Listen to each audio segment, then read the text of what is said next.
The hat I'm wearing now is more as a community co-op developer, which is a name for a concept that developed in Long Island, New York, before I knew anything about time banking. We both were we started a company called Long Island Home Enterprise that was both a co-op and a time bank, but we knew nothing about either one. So first, I'll just throw out a definition of a community co-op. It's a business club program or project where the product or service is created or purchased using time dollars. So just let that sit for a second. And I'm going to tell the story of 3 different community co-ops in 3 different areas, and I'm going to go through this, like what inspired them, how we worked, and what we did. So Long Island Home Enterprise basically started among family and friends of mine in Long Island, New York, where I'm from. And it was a housing crisis. Prices were going up in a big way, and people were moving off Long Island because even though they had jobs, they couldn't afford houses. But we knew a bunch of folks that knew how to do stuff, all sorts of home repair and trades, and we liked to work together. So we started this renovation cooperative that bought houses, renovated them, flipped them, and sold them. And we had equity in this co-op, and the way we worked was the profits of our renovation were divided by the hours that we had. And we looked at those hours as shares or hours. In a similar way, in terms of hours, as a time bank does. We could trade our hours or shares among our network. So some people might have started in it because they wanted that equity, and basically the real intention was those hours or shares were going to be either home repair for themselves or future housing for themselves. So, like the spirit here, we just did this. We didn't even know if this was legal. We didn't even know what we were doing. But we just set out and we trusted that we were going to work it out together.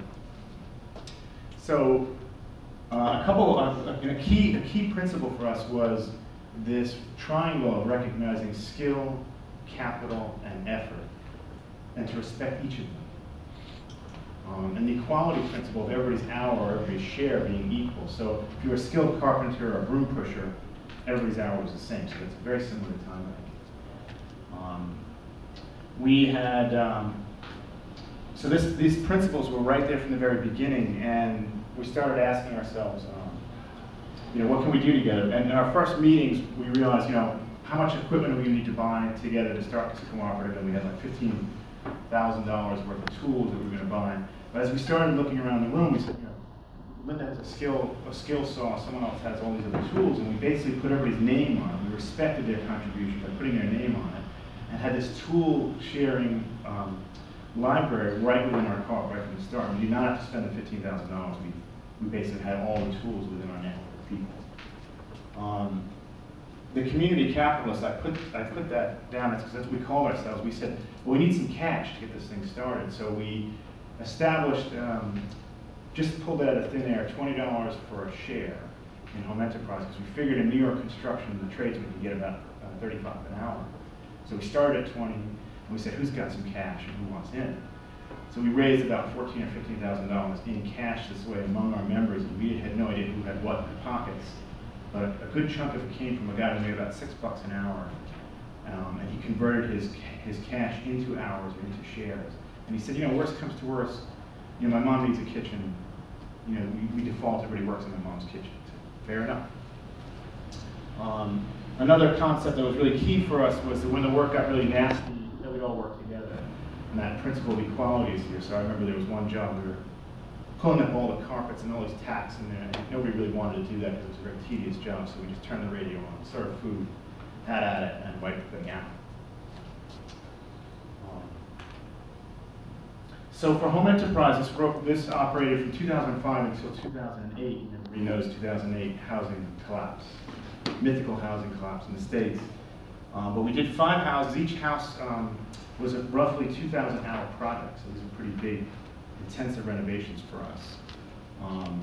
But the way we worked, we had the Home Enterprise houses that we earned our hours or our shares on, and in between these renovation projects, we had our members list what they wanted from the co-op. And we would take a look at those projects, and they would be able to divest their hours or their shares and trade it like a time bank. So we would do decks and paint houses and all sorts of stuff. But while this was going on, people started trading their hours or shares for bookkeeping and childcare and all sorts of other stuff. So at this point, someone said, "You guys really sound like a time bank." So we researched time bank and found out, Time Banks USA in Portland, Maine. And we just said, "Okay, what's going on here?" They were doing these more general exchanges, small, 2 or 3 hours, and we were doing these projects like that. So when Maine heard about what we were doing, and they heard about it, because we went up and said, "We want to know about how to be a time bank," and they saw us run this business this way. So this interesting intersection of 2 different ideas of cooperation and time bank began there. So what we realized is that we actually had a share price after the profits. The share price fluctuated on the performance of the company. But the biggest takeaway was when the members divested their hours or their shares on their own projects. And we had all these tools and all this skill to paint someone's house. And when they added up how many hours it was, instead of a $15,000 paint job, it was 125 hours they put in prior. So we're starting to see this really pretty intense capital formation, if you will, community capital formation.